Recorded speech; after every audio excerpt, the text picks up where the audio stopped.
Tá começando mais um episódio do podcast O Inconsciente, um podcast que ajuda você a sair do automático para viver uma vida que faça sentido de verdade para você, usando a sua mente inconsciente. Eu sou Nathan Sperfeld. Eu sou Bruno Tenfen. Eu sou Eric Loureiro e sejam todos mais uma vez muito bem-vindos. Eric, uma coisa que eu escuto bastante, a nossa equipe toda escuta isso de tempos em tempos, de pessoas que vêm procurar os nossos treinamentos, é que eu sou muito lógico, muito racional, sabe? Eu prefiro as coisas desse jeito. É verdade isso? Cara, é verdade que as pessoas podem ter tendências mais lógicas e racionais. Agora a gente fala assim, cara, eu não sinto emoção, eu sou totalmente lógico, racional, cético, não sei o que lá. Se eu tivesse no lugar de vocês, eu ia perguntar, é mesmo? Você não sente emoção nenhuma? Ih, rapaz, tem um problema, cara. Precisamos chamar o SAMU. Provavelmente já precisamos chamar o IML já. Porque você já deve estar ali, ó. Bateu as botas, caixão e vela preta, meu irmão. Não tem como não sentir emoção. Todo e qualquer ser humano sente emoção. O que eu entendo, sem dúvida, porque eu também era um desses aí. Eu no passado, era dos que achava que era muito inteligente, muita lógica, muita racionalidade e tal, quando é um tipo de inteligência, né? Que é a inteligência mais intelectual, mais cognitiva, mais mental, né? Essa inteligência é como se eu tivesse com uma caixa de ferramentas com um monte de chave de fenda. Cara, chave de fenda tem função, resolve um monte de coisa no dia a dia, sem dúvida nenhuma. Mas tem hora que eu vou precisar de uma chave Phillips. Tem hora que eu vou precisar de um alicate, de um martelo, de uma chave Allen, uma chave estrela, que é um negócio raro e tal. Então tem hora que eu vou me deparar com situações que eu vou precisar de outras ferramentas para poder resolver o meu dia a dia. O sujeito que ele diz que ele é totalmente cético, racional, lógico, essas coisas todas, ele está dizendo, basicamente de outras formas, eu estou indo para o mundo e estou querendo resolver todas as questões da minha vida só com chave de fenda. Aí eu já sei algo sobre essa pessoa. Em alguns contextos ela vai performar, sim, magnificamente bem. Contextos que lógica e racionalidade vai performar melhor. Em outros contextos, essa pessoa vai derrapar e vai ter dificuldade e vai colocar a culpa nos outros, vai ter bronca do mundo, vai se encher o saco do que está acontecendo ao redor na vida dela e não vai entender direito de onde vem o negócio. Por quê? Porque tem coisa que não é lógica e racionalidade que resolve na nossa vida. Tem muita gente que bloqueia as emoções como se sentir emoção é sinal de fraqueza. Ser lógico e racional é sinal de força, inteligência. Eu não sou bobinho, não, esses emotivos, não. Eu sou muito intelectual e racional. Eu não me deixo levar por bobagem assim qualquer dia. Cara, não tem como não sentir emoção. O que tem é não perceber a emoção ou bloquear a emoção, que é o que essas pessoas geralmente fazem. Um dia eu já fiz isso. Mas pensa comigo, é viver tudo pela metade. Vai ter um monte de coisa massa emocional e eu não consigo nem me permitir viver emoção direito, porque eu já me programei tanto a ser tão racional que eu travo naquela minha racionalidade, que é uma absoluta ilusão. Não existe ser humano que não seja emocional. Não existe. A vida humana... Se as pessoas fossem realmente super racionais, nada emocionais, nem a vida humana se multiplicava. Porque a própria concepção da vida humana é um processo emocional. Não há como existir vida ou grandes conquistas na humanidade sem grande fundo emocional. Tem um caos. Eita, lá vem o caos. Lá vem. De uma pessoa que veio fazer os nossos treinamentos, mas assim, ele me abriu isso depois, né? Ele falou assim, Bruno, deixa eu te falar um negócio. Antes de viver o que a gente conheceu, e esse é um cara que também aprofundou e seguiu na jornada, né? Ele falou assim, ó, cara, lá na empresa, e ele tinha quase 100 funcionários, eu acreditava nisso, só que eu não entendia. E eu era o cara que cobrava isso de todo mundo. Cara, você precisa ser mais lógico, cara, você tá muito emocional. Eu olhava para as pessoas que tinham momentos emocionais como fracas, como fraqueza. E eu não entendia que quando eu tava fazendo isso, eu tava com medo de lidar com as minhas emoções. Eu não sabia como fazer isso. E quando eu via outras pessoas dentro da minha empresa vivendo isso, eu queria tirar de perto de mim aquilo que eu não sabia lidar. Eu falava uma vez, 2 vezes, na terceira vez, se a pessoa não parava e que era era um padrão, né? Eu tirava a pessoa da empresa, ou mandava os outros tirar, porque eu nem queria nem lidar com a pessoa com aquilo, porque eu não queria tirar ela. Eu não tinha coragem de lidar com a questão nesse sentido. Cara, isso me gerou vários desafios internos, depois que eu entendi isso. Hoje, eu incentivo as pessoas a viverem isso e eu percebi que a força que levantou dentro do negócio, dentro da empresa, quando essas pessoas começaram a trazer essas questões, e eu comecei a ajudar, que ele se preparou muito, né? Comecei a ajudar elas com essas questões, mudou a empresa, o resultado, a energia, tudo. Por causa de uma coisa que eu acreditava, totalmente linkada a isso que você trouxe, sabe? Exatamente. O que acontece é o seguinte, a maior parte das pessoas que usam esse negócio, esse escudo da racionalidade, da lógica, do intelecto, no fundo, é isso que ele falou. A maior parte das pessoas tem medo de lidar com as emoções. Por quê? De fato, as emoções têm uma intensidade diferente da racionalidade. Nós temos uma área do cérebro responsável por gerenciar essas emoções. Existe um conceito que se chama cérebro trino. Paul MacLean foi um cientista que pesquisou e entendeu essas divisões do cérebro, que o cérebro tem o cérebro humano tem 3 grandes blocos. A primeira grande base é o cérebro reptiliano, o sistema reptiliano, muito instintivo, responsável pelas nossas reações basicamente de luta e fuga e pela nossa sobrevivência. Instintos primitivos de sobrevivência. Existe uma outra área que se desenvolveu na evolução das espécies em vários animais, reptiliano porque é basicamente um sistema muito primitivo, então se a gente pensa o réptil na linha evolutiva, né, é um animal muito primitivo de fato, não tem ainda um recurso emocional como um cachorro, que sente afeto, que sente raiva, sente medo, sente carinho, é diferente. Então, ao longo da evolução das espécies, surgiu uma outra área cerebral que se chama cérebro emocional, o cérebro límbico, o sistema límbico. E esse sistema límbico é responsável pelo gerenciamento das nossas emoções. E aí, no animal homem, no ser humano, né, surgiu uma outra área que é o córtex e neocórtex cerebral, que é uma área externa, aquela área mais rugosa que a gente vê da área externa do cérebro. Aquilo se hiperdesenvolveu no ser humano, no animal homem. Por isso que tem aquela frase que o homem é o animal racional.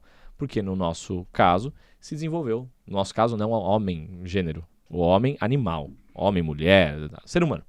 No ser humano isso se desenvolveu em abundância.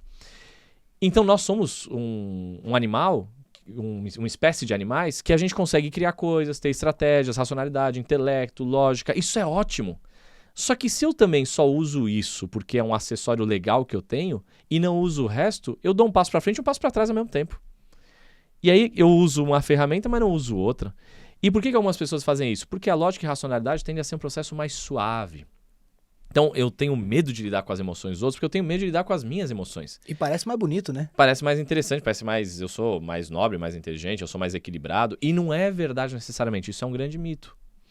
Então, quando a pessoa evita lidar com as próprias emoções, ela vai ter medo de lidar com as emoções dos outros invariavelmente. Por que isso acontece? Porque, cara, como é que eu vou ter intimidade com algo que eu não uso? Como é que eu sei como conduzir as minhas emoções se eu não estou usando, quer dizer, usando tá, mas não usando como poderia, não usando em abundância, não explorando o potencial das emoções? Não vai conseguir. Só que aí é o caminho do morno.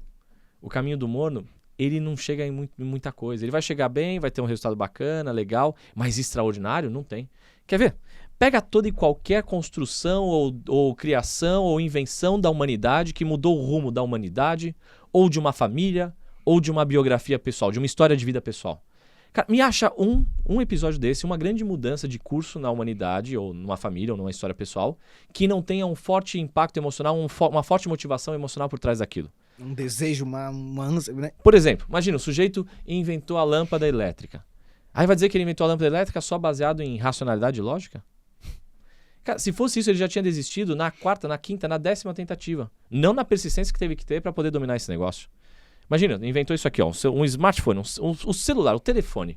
Cara, você acha que não tem uma forte motivação emocional por trás disso? Inventou o smartphone, aí inventou uma nova geração de negócio que o cara quer superar ele mesmo na geração anterior. Tem que ter um forte motivador emocional, senão ele não faz isso. Tudo que tem de grandioso, eu me superei, eu vivi uma situação, uma infância de dificuldade, agora eu sou empresário, não sei o que lá. O que te motivou? Foi sua lógica e racionalidade? Se fosse, meu amigo, você já tinha parado muito antes. Porque o tanto de bucha que você teve que resolver, o tanto de barreira que você teve que superar, o tanto de obstáculo que você teve que dar um jeito de lidar com aquilo e se renovar, só na racionalidade você não dá conta. Só que a pessoa não percebe. Várias dessas pessoas que falam pra gente que eu sou muito lógico, muito racional, muito cético, muito isso, muito aquilo, extremamente emocional, mas não percebe. Não faz contato com essas emoções, não percebe as emoções, bloqueia, mas não tem como não sentir, não usar. E aí tá lá lidando com isso, só que numa forma que tá se enganando, achando que não lida com isso. Eu era assim também. Eu batia no peito dizendo, eu sou muito cético, como se fosse assim, ninguém me engana fácil. Cara, eu ainda sou cético pra baboseira. Tem muita bobagem por aí, com certeza, com certeza. Mas era um grau de ceticismo bobo, infantil, que eu desconfiava de tudo e de todos. Eu era um descrente. Mas não é o descrente religioso. Eu não acreditava mais na vida, nas pessoas, nada. Como se só eu tivesse a verdade absoluta do mundo. É patético. Quem olha de fora é patético. Eu parecia muito mais uma criancinha bobinha, brincando de me esconder, tampando os próprios olhos, do que realmente um ser humano completo. Eu perdi muita oportunidade por me julgar racional demais, lógico demais, cético demais. eu perdi muita oportunidade. Eu lembro de algumas que eu fui recuperar 2, 3 anos depois e tive que pagar um preço. Porque quando me apresentaram grandes oportunidades primeiro, eu falei, isso aí, eu já entendi o jogo da vida, já entendi como é que as coisas funcionam. Não, isso aí tá errado, isso aí não funciona, isso aí não gera resultado. Aí depois eu fui ver gente tendo resultado com a mesma oportunidade que eu tinha desperdiçado. Aí eu falei, olha isso. E no fundo, quando eu dizia que eu era cético e racional, eu estava usando uma emoção. Eu estava com medo. Medo de cair numa roubada, medo de me deixar enganar, medo de me deixar ser conduzido, medo de me deixar ser influenciado. Então a minha fantasia de cético e racional partia de um princípio emocional, do medo emocional. Tem uma pergunta que você faz de formas diferentes e você fala... Você tem várias formas que você faz essa pergunta, mas é mais ou menos no sentido de por que você faz o que você faz? Aí as primeiras respostas saem algumas coisas, né? E aí você segue cavando e no fundo a pessoa vê que quase tudo na vida dela que ela faz, o que ela faz... Emocional. Só que a pessoa não sabe lidar com as emoções. Ela já se machucou muito na vida com as emoções. Ela já foi vítima e refém das emoções dela um monte de vezes. Mas não é a emoção a culpada. É a falta de habilidade. Se eu pego um estilete, se eu pego um bisturi corta muito mais do que um estilete, não é?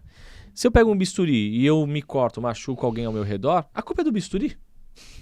O mesmo bisturi que na mão de um médico habilidoso cura, na minha mão machuca. Por quê? Porque eu não tenho habilidade. Mas a culpa não é do bisturi, caramba. A culpa é da minha inabilidade de lidar e manusear aquele bisturi. Cada emoção que a gente tem, o ser humano carrega nesse cérebro límbico que eu falei pra vocês, carrega as nossas emoções primárias. Nossas emoções primárias são que nem as cores primárias, né? Medo, raiva, tristeza, alegria e amor. Medo, raiva, tristeza, alegria e amor, essas 5 emoções combinadas entre elas ou combinadas com um binômio, que é atração e repulsão ou atração e nojo, dão origem a qualquer outra emoção que um ser humano é capaz de pensar ou de sentir. Aí essas são cores, são ferramentas, são possibilidades de usar na vida. Aí a pessoa às vezes se derrapa, se atrapalha com uma das emoções. Aí vai falar que aquela emoção tá ruim. Aquela emoção é só um bisturi. Raiva é bisturi, medo é bisturi, alegria é bisturi, amor é bisturi, tristeza é bisturi, é só isso. Então se eu coloco a culpa na emoção, eu estou negligenciando que talvez me falta a habilidade de lidar com a emoção. E é normal faltar habilidade, porque a maior parte das pessoas são bloqueadas com as próprias emoções. Aprenderam a ser bloqueadas. Ou são muito intensas, de um jeito que na verdade não é intensidade, é desequilíbrio. Então os extremos são absolutamente perigosos no uso das emoções. A emoção é um carro de Fórmula 1. Se eu entro e saio acelerando de qualquer jeito, eu estou usando mal o carro de Fórmula 1.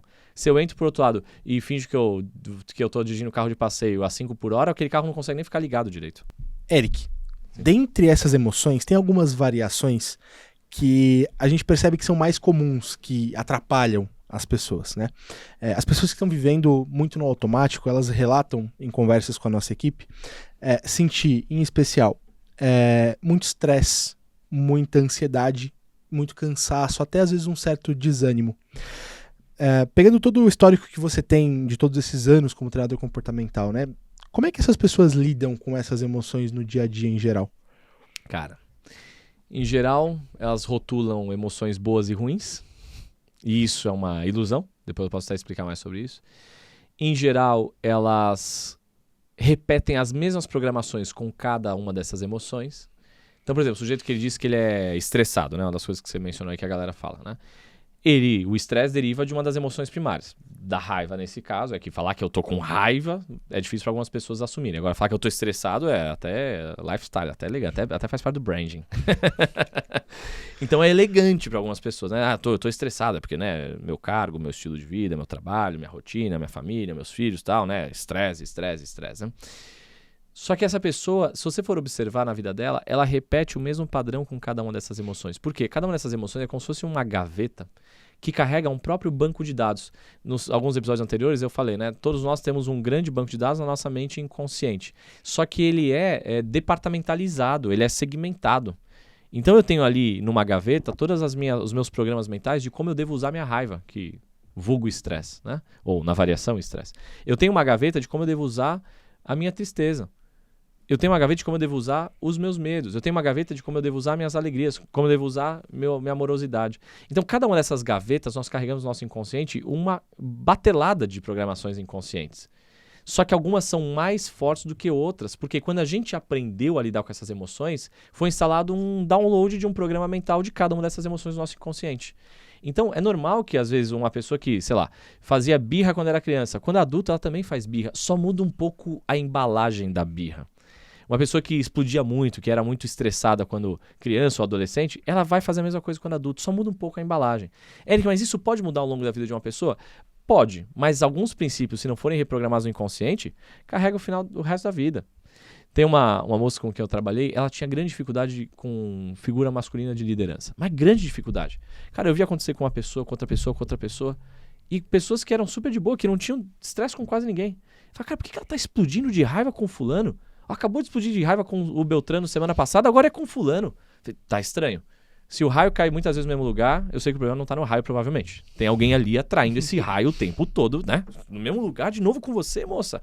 Agora era fulano, agora é Beltrano. O que tá acontecendo? E aí, cavocando ali, através de algumas técnicas, ali, algumas perguntas e tal, eu descobri, quer dizer, ela descobriu, ela acessou ali esse banco de dados inconsciente, de que ela estava generalizando no inconsciente dela e explodindo de raiva com essas figuras masculinas de autoridade, igual ela fazia com o padrasto dela quando ela era mais nova. Ela era adolescente, tinha muito problema com o padrasto e explodia. E aí, quando ela chegava na vida adulta ali, trabalhar, e tinha líder homem, e tinha outras pessoas que tinham influência ali, que eram homens ali, o inconsciente dela, quando ela tinha a situação de adversidade mínima, mas mínima com qualquer um desses homens em postura de liderança, quando ela abria a caixinha das emoções dela, ela achava ali, exploda, raiva, é mais uma figura autoritária, esses homens autoritários, nojentos, explode. Então, ela reagia sempre do mesmo jeito, não importa quanto tempo passava. Por causa daquela coisa que a gente falou uns episódios atrás, da temporalidade do inconsciente. É legal que os episódios vão se conectando e vão dando base. Então, a galera que perde uns episódios, depois cavoca os episódios antigos aí que tem coisa boa. Então, por causa da atemporalidade do inconsciente, ela reagia sempre do mesmo jeito. Qual que é o problema? Que eu viro vítima, refém da própria emoção. Então, um contexto que aconteceu em uma situação, ele é generalizado para outras situações. Uma mulher ou um cara que teve um relacionamento amoroso legal por um tempo, mas depois a coisa descarrilhou. Ficou ruim. Aí separaram. Aí machuca, né? Aí machucou aquela mulher, machucou aquele cara. Aí depois de um tempo, aquele cara ou aquela mulher quer viver um novo relacionamento amoroso. Mas tem medo. Mas não é o medo do novo relacionamento amoroso. Porque conhecer uma pessoa às vezes que é legalzinha. É medo de viver de novo a mesma coisa que viveu no passado. Ou seja, quando abriu a gaveta do medo, encontrou medos e traumas e quase fobias de relacionamento amoroso. Aí o que essa pessoa faz? O medo domina ela pro resto da vida. Então ela começa a viver um novo relacionamento, aquele medo uma hora que tá no inconsciente assume o controle, mesmo que ela conscientemente queira viver esse relacionamento, vira e mexe, eu ouço alunos e tal, dizendo, eu quando vim fazer esses processos eu tava travado, eu começava a caminhar os primeiros 2, 3 passos no relacionamento amoroso, chegava uma hora que eu sumia, tinha medo. Se me perguntasse do que, eu não sabia do que, era medo. Porque uma hora o inconsciente vai lá e assume o controle, né? E o inconsciente assume o controle e arranca o consciente, e aquela pessoa começa a ter medo e ela acha que é daquele relacionamento. Não é. É de 2, 3 atrás, entendeu? Isso muda. Vira vítima, refém da própria emoção e repete padrões emocionais. E pode fazer isso o resto da vida. Eu tenho uma historinha e é rapidinho, Natan, mas ela é boa. Ela é boa. Uma pessoa que vivenciou situações, ela vivia muito isso, assim, ela me relatou depois.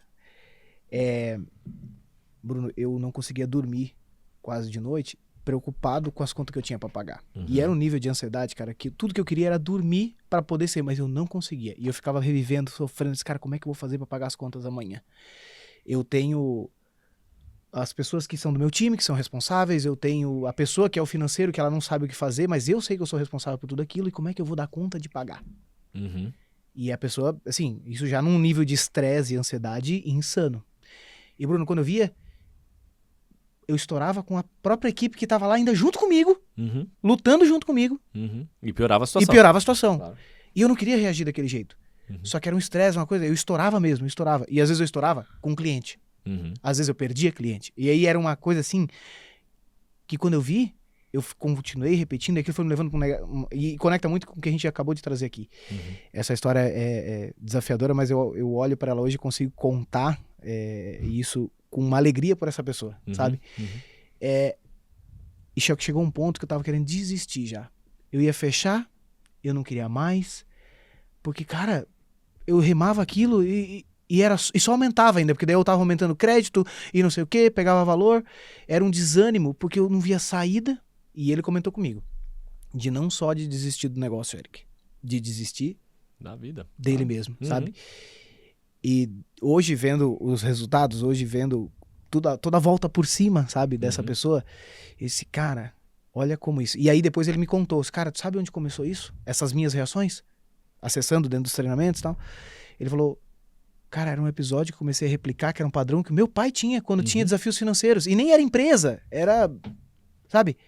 Só que eu reagia daquele jeito e eu não sabia por que eu reagia daquele jeito. E aquilo só me atrapalhava mais. Uhum. E aí vira um loop eterno e infinito, que aí facilmente, se ele tiver filhos, os filhos podem fazer mais ou menos a mesma coisa, e os netos a mesma coisa, e vai aprendendo. Nós aprendemos como a gente domina essas emoções. É como se a gente visse o nosso pai, a nossa mãe, ou pessoas ao nosso redor, amigos, colegas, tal, sei lá. Gente que tem alguma influência de alguma forma sobre nós. É como se a gente visse essas pessoas manuseando uma ferramenta, uma emoção. Manuseando angústia. Manuseando ansiedade, manuseando estresse, manuseando insegurança, manuseando essas ferramentas. E a gente vai aprendendo por um processo de modelagem, que a gente chama inconsciente, eu começo a ver como essas pessoas usam e eu uso do mesmo jeito. Por exemplo, uma ansiedade. Existem padrões no bom uso da ansiedade e no mau uso da ansiedade. Eric, dá para ter bom uso da ansiedade, dá para ter bom uso de qualquer uma dessas emoções. Da tristeza também? Qualquer uma das emoções. Do medo também? Qualquer uma dessas emoções. A ansiedade, classicamente, um mau uso da emoção, vai acontecer isso aí que estava acontecendo com essa pessoa. Ele dizia que eu estou dormindo hoje, mas pensando nas contas de amanhã. Cara, há um deslocamento entre o tempo biológico e o tempo emocional, o tempo psicológico. Porque, biologicamente, eu só posso existir num único lugar, onde o meu coração bate, que é aqui e agora. Eu estou aqui agora, nesse momento, presente. Biologicamente, eu estou aqui. Fisiologicamente, eu estou aqui. Mas a mente, ela tem um presente, ao mesmo tempo que se eu não souber usar, é uma perturbação, dela devagar no tempo. Então a mente, ela visita o futuro, ela visita o passado, ela trafega entre isso, ela volta para o presente, ela trafega entre esses tempos emocionais, tempos psicológicos. Uma ansiedade que é mal utilizada, geralmente ela vai ter esse formato. Eu estou biologicamente em um tempo, psicologicamente em outro tempo. Há um descompasso entre as duas coisas. E aí qual que é a encrenca? Que eu nem resolvo o problema de amanhã e nem vivo hoje. Por quê? Eu não estou no amanhã, eu estou dormindo hoje no meio da madrugada aqui, então o que eu vou fazer? Meu financeiro está dormindo, minha equipe está dormindo, meu cliente está dormindo, está tudo dormindo, meu credor está dormindo, tá todo mundo dormindo. O que eu vou fazer aqui acordado no meio da madrugada? Eu não vou resolver, só sofrendo. Só que o sofrer também não vai resolver, pior ainda. E também não vive o presente, não fala, não, eu só vou descansar porque eu estou no presente, tô aqui. Não está nem no hoje, nem no amanhã. Está perdido nesse conflito emocional entre tempos. É uma estrutura clássica da ansiedade, por exemplo, essa. E essa pessoa, o que vai acontecer? Ela vai sofrer, daqui a um mês ela vai ter ansiedade, aí a ansiedade vai atrapalhar ela com o resultado dela, aí como atrapalhou o resultado, ela vai sofrer ainda mais, vai ter ainda mais ansiedade, vira um loop. Todas essas emoções, se eu sei usá-las de uma forma legal, ela vira uma alavanca para uma vida melhor. Se eu não sei usar, vira um loop de cada vez mais sofrimento e piora. E aí eu começo a ter um resultado pior, mexe com o emocional, piora mais um pouco, é um loop. É um ciclo, não acaba nunca. E como que resolve isso, Eric? Como que resolve isso? Primeira coisa, sabendo que toda emoção é boa. Opa! Toda emoção é boa. Mas assim, como é que pode? Toda emoção é boa? Não pode ser que toda emoção é boa. Toda emoção é boa. Toda emoção é boa. Toda emoção é a emoção certa. A emoção boa, a emoção certa significa... O que é poder emocional? O que é domínio emocional? O que é ser inteligente emocionalmente? Cara, é você usar a emoção certa, na hora certa, no contexto certo, do jeito certo, na intensidade certa. Então, por exemplo, eu tinha alcançado grande prosperidade na minha vida, aí anos atrás eu quebrei, tive uma quebra financeira violenta. Mas assim, tem quebras financeiras que são suaves, tem quebras financeiras que são ferozes, violentas, apoteóticas. Eu peguei das apoteóticas. Mas quebrei violentamente feio. 1 milhão de dívidas. Tem gente que trinca, não. É, Uma não, eu rachadura quebrei, bonita, assim. 1 milhão de dívida aí não é metáfora. E não é metáfora, não é arredondamento pra cima, não é só milhão, não. Era 1 milhão, literalmente. E uma quebra financeira violentíssima, a um ponto que travou a minha vida em vários contextos. E como é que eu saí daquilo lá, daquele fundo do poço que eu bati? Eu saí usando a raiva, eu saí usando a indignação, eu saí usando essa emoção. Se não fosse essa, eu não tinha força suficiente, porque as emoções elas operam com uma força um pouco maior. E a raiva, uma intensidade ainda maior, né? Entre as emoções primárias, talvez a mais poderosa. E aí, eu saí de lá usando essa emoção. Imagina se eu sou lá, se eu pego e falo, não vou usar raiva agora porque não combina com o contexto, porque raiva é emoção ruim, não combina com o contexto. Eu não tinha saído de lá nunca, talvez. Talvez ainda estava lá. Então, toda emoção tem um contexto onde ela vai funcionar melhor de um jeito certo, numa intensidade certa. Então, por exemplo, o mesmo medo que me trava, me bloqueia nas minhas inseguranças, que faz eu ficar paralisado na minha vida, ele pode ser um medo que me protege, me blinda. Talvez nem eu nem vocês, a gente teria sobrevivido à nossa adolescência se não fosse o medo. Olha, eu muito provável. Acredito que sim. Eu também. Então, cara, que emoção maravilhosa sentir medo. Porque senão eu tinha ficado pelo caminho. Raiva. É emoção boa. Se eu não tivesse usado a raiva, eu não tinha saído daquela situação muito difícil. Mas, ao mesmo tempo, eu já machuquei muita gente com o uso da raiva inadequado no meu passado. Eu explodia com quem não tinha nada a ver com a história, de um jeito que não tinha nada a ver, falava coisas que eu nem acreditava de verdade. Mas era só pra descarregar a raiva, o estresse, a explosão de uma coisa que às vezes nem era da... Descarregava na família um negócio que às vezes era do trabalho. Entende? Ou vice-versa. Tristeza, a mesma coisa. Tem gente que se sente triste, ignora a tristeza, é usar mal a tristeza. Aí fica deprimido e não sabe por quê. A tristeza, ela pode te ajudar, te trazendo uma reflexão de que alguma coisa na sua vida não tá legal, pra você bater o olho e usar isso melhor. Ou não, ou a pessoa ignora a tristeza, a vida começa a descarrilhar, uma coisa aqui, outra ali, chega uma hora a pessoa tá deprimidaça e foi do dia pra noite. Cara, não foi do dia pra noite. A tristeza veio, sussurrou, falou, cara, para um pouquinho, dá uma olhadinha, tem coisa que não tá legal, fica um pouquinho mais quietinho, mais reflexivo e vai olhar pra tua vida. Mas não posso me sentir triste, que tristeza é fraqueza. Cara, tristeza é reflexão, desde quando reflexão é fraqueza? Tristeza é um radar de melhoria contínua, desde quando um radar de melhoria contínua é um negócio ruim? É que tem gente que usa mal a emoção, aí fica paralisada na tristeza. Mesmo a alegria, Érica, alegria e amorosidade, que muita gente considera que são boas emoções, não necessariamente. Pode machucar muita gente uma alegria mal utilizada. Alegrias, prazeres momentâneos, imediatos, alegria de curto prazo. Cara, pode machucar muita gente. Lares, casas inteiras, famílias inteiras são destruídas por causa da alegria mal utilizada. Sujeito, às vezes, começa a enveredar por hábitos ruins, começa uma cervejinha aqui, uma droguinha ali, um adultério aqui, outro ali, começa a se atrapalhar com a própria alegria. Ou gente que fica na alegria, numa baita de uma irresponsabilidade, porque o que importa é ser feliz. Todo mundo conhece pelo menos uma pessoa dessa na família ou no entorno, que é feliz, mas um irresponsável completo. A vida da pessoa é uma bagunça, de ponta cabeça. Os filhos não consegue nem achar graça da piada que é a vida dessa pessoa, e ela continua lá, na alegria. Cara, isso é usar mal a alegria. Agora, tem alegria que é maravilhosa, torna tudo mais leve, mais divertido, gostoso, bacana. A amorosidade é a mesma coisa. Tem gente que, por usar mal o amor, ou as derivações do amor, se coloca em situações humilhantes, ridículas, degradantes, por uma carência, por um vazio eterno, de eu tenho que ter amor do outro, ou uma exigência de atenção, e se destrói pela amorosidade, que é maravilhosa, que cura e resolve um monte de coisa. Só que, ao mesmo tempo, mal utilizado, machuca. Então, assim, não há uma emoção. E as derivações também, né? Ansiedade, estresse, insegurança, tudo é a mesma lógica. A ansiedade, ela é bacana, ela te bota num estado de energia. Ela te bota num estado de entusiasmo.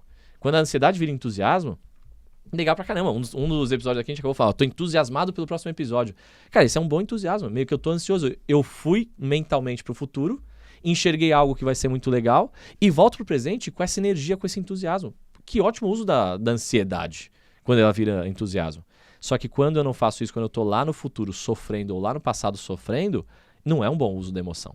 Então, não há emoção boa ou ruim. É que nem você dizer, cara, bisturi é mal porque o Zezinho lá foi manusear e passou o estilete na jugular do outro, o bisturi, é e ruim porque ele corta muito, né? Ele corta muito. Cara, pra você fazer uma cirurgia, você precisa disso daí. Só que, lógico, você vai cortar na intensidade certa, do jeito certo, no contexto certo, manuseando do jeito certo. Aí o que me impressiona é um monte de gente que não estuda como funcionam as emoções, não estuda como funciona o cérebro humano, e aí quer ter bom resultado no uso das emoções. Cara, não vai ter. Se não aprender a usar essa musculatura do sistema límbico do cérebro emocional, não vai ter bom resultado. Porque de tempos em tempos vai achar que a racionalidade vai garantir tudo, e de tempos em tempos vai no máximo conseguir explicar ou entender racionalmente por que a vida talvez não esteja tão boa. Só que quem manda mesmo no resultado é o cérebro emocional. Vê nas empresas. O cara é contratado pela inteligência, demitido, estagnado ou promovido pela inteligência emocional. No relacionamento amoroso, o cara começa por uma estratégia, conquista o par, a mulher, o cara e tal. Aí chega lá, começa a perder aquele relacionamento que era super legal por uma questão emocional. Um comportamento, uma coisa que ele repete. Com filhos, com prosperidade. Dinheiro é uma parada absolutamente emocional. Dinheiro desperta muita atração ou muita repulsão nas pessoas. Emocional. Não, Eric, dinheiro é número. Quase nada. É lógica, racionalidade. É lógica e racionalidade. Córtex e neocórtex cerebral bombando. É uma dádiva que o ser humano tem de ser racional. Ao mesmo tempo é é uma das piores coisas quem acha que com isso vai resolver tudo. Não vai. Toda emoção é boa. Toda emoção é boa. Eric, nessa altura do campeonato, o cara que ficou aqui imaginando, né? O cara que é muito lógico e racional, talvez ele esteja já pensando em estratégias para aprender mais, para estudar mais sobre as emoções. Né? Por onde começar? Por onde ir? Porque a maioria das pessoas não desenvolve ou não teve nenhum contato com isso ainda. Por onde seguir o caminho para aprender isso? Totalmente imparcial, diria, vem pro treinamento Elo 1 Poder Emocional para ontem. Porque é um programa desenhado para isso, inclusive, né? O Elo 1, Escopo, né? o escopo central do Elo 1 Poder Emocional é ensinar as pessoas a trabalharem medo, raiva, tristeza, alegria e amorosidade. Então você não foi pro seu treinamento, eu não tenho nada, porque você tem um monte de episódio aqui, caramba. Mas, primeira coisa, assim, uma coisa assim, pra ficar na prática, né, enquanto isso, né? Comece a observar ao longo de um dia, de uma semana, de um mês, quais emoções você tem sentido ao longo dessa semana. Pega uma semana, por exemplo. Quais emoções eu percorro ao longo de uma semana? É o que eu chamo de casa emocional. A pessoa vai descobrir que não são tantas emoções assim, não são tão complexas assim, mas muitas vezes são mal utilizadas. Então a pessoa tem, por exemplo, todos nós temos uma emoção de base, uma casa emocional de base. Tem gente que não importa o que aconteça, tá preocupado. Aí vai sair de férias, tá curtindo, tá tudo no lugar. A pessoa tá preocupada, será que tá tudo bem lá em casa? Vai gastar de férias. Não, mas não sei, tô preocupado aqui. Será que esse hotel aqui é seguro? Eu tô meio preocupado. A pessoa tá preocupada, a pessoa tá no lugar com o mínimo de preocupação, mas tá preocupada. Então não importa o que aconteça, a pessoa vai dar um jeito de transformar aquilo e acessar isso na casa emocional de preocupação. Tem gente que não importa o que aconteça, tá estressada. Qual é a tua casa emocional? Tem gente que não importa o que aconteça, tá com medo, tá com insegurança, tá com dúvida o tempo todo, insegurança o tempo todo. Casa emocional. Tem gente que tá triste o tempo todo. Casa emocional. Tem gente que tá alegre o tempo todo. Um pouco melhor essa casa emocional se for uma alegria sustentável, saudável, inteligente, não uma alegria boba, vazia, né? Tem gente que tá o tempo todo na amorosidade, por exemplo.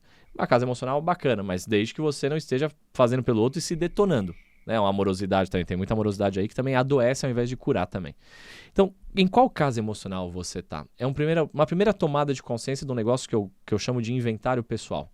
O que é inventário pessoal? Cara, tem tanta informação acontecendo aqui dentro de mim, tantas emoções surgindo o tempo todo, tantas coisas acontecendo, tantos significados, tantas sensações. Começa a perceber esse negócio. Porque como é que eu consigo manusear algo que eu acho que nem existe? Então, o primeiro passo para usar bem as emoções é perceber que as emoções estão rodeando a gente o tempo todo. E você está ignorando o tempo todo essas emoções. Como é que eu vou usar bem um negócio que eu ignoro? Uma parte poderosíssima, né? Exatamente, uma parte poderosíssima que transforma a minha vida, só que eu ignoro. Então, primeira coisa, abrir esse inventário emocional, começar a perceber, cara, que emoção que eu estou sentindo agora? Qual que é a intensidade dessa emoção? De que forma será que eu posso usar essa emoção melhor? Será que eu estou usando essa emoção de um jeito legal ou ruim? Dá pra sentir. Quando a pessoa tá estressadona, tá derramando cortisol, as emoções são um processo bioquímico. Tá derramando cortisol, por exemplo. Processo bioquímico. A pessoa sente que ela tá envenenada. E ela tá. Só que o mesmo cortisol, quando bem utilizado, ele te bota num estado de alerta, de ação, que ela é importante. Adrenalina. Se eu estiver muito acelerado, dá uma taquicardia de ansiedade horrorosa, porque a emoção é bioquímico. Vai explodir lá a adrenalina. Cara, se eu conseguir usar isso, ela vai me colocar em movimento, porque eu tô palpitando o coração, eu tô entrando em mais movimento, mais energia, mais intensidade. É bom. Então, como é que eu percebo isso? É um exercício de aguçar essa sensibilidade, essa percepção da própria emoção. Aí tem gente que acha que isso é fraqueza, que isso é coisa... Ah, não, isso é... Minha esposa tem isso aí, aprendi que homem não se emociona, homem não chora. Cara, se o homem não se emociona, não chora, esse homem tá deficitário. Esse homem está ineficiente. Esse homem tá com algum problema. Se algum ser humano não se emociona, tem algo muito errado. Provavelmente está bloqueando, não está percebendo que se emociona. Está vivendo pela metade ou muito menos da metade, provavelmente. Aí as grandes coisas que poderiam acontecer na vida dele, não vai acontecer. Porque tudo de grandioso nasce de um grande poder emocional. Faz sentido? Faz sentido. Uou! E incrível pra gente poder fechar isso de forma com chave de ouro. Bora começar a praticar com o pessoal agora, esse inventário pessoal? Boa! Bom, vai mandar um desafio? Vai rolar um desafio. Opa! Você que está assistindo a gente exatamente nesse momento, coloca aqui nos comentários que emoção você está sentindo agora. O que você está sentindo agora? Não vale dizer que não está sentindo nenhuma emoção. Se você for responder isso, volta ao episódio do começo. Eu espero que seja um pouco entusiasmado, né? Não, pode ser. Ou não. O que você estiver sentindo aí, comenta aqui embaixo. E assim, estamos terminando mais um episódio do podcast O Inconsciente. Aproveita para curtir aqui esse vídeo, para se inscrever no canal também, para aproveitar os próximos episódios que vão vir. E a gente se vê novamente na quinta-feira que vem, às 19h28, aqui no YouTube e também no Spotify. Até já. Até lá.